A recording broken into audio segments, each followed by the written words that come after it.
Now to sign in KuCoin account. So all you have to do is follow these steps. First of all, open the preferred web browser and navigate to the KuCoin account official website.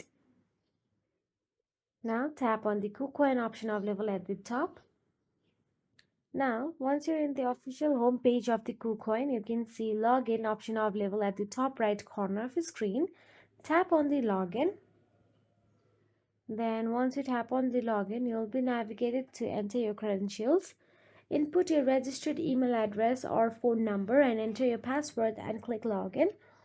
Or if you have connected the KuCoin account with other social media platforms like Google, Facebook, or even with the Apple ID for MacBook, then you can simply tap on any of them. So here I'm simply tapping on the Google, then tap on the next option available there. Now you'll be asked for verification code. All you have to do is go to the Gmail and look for the verification code for KuCoin and enter the verification code and you will be logged in. So that is it.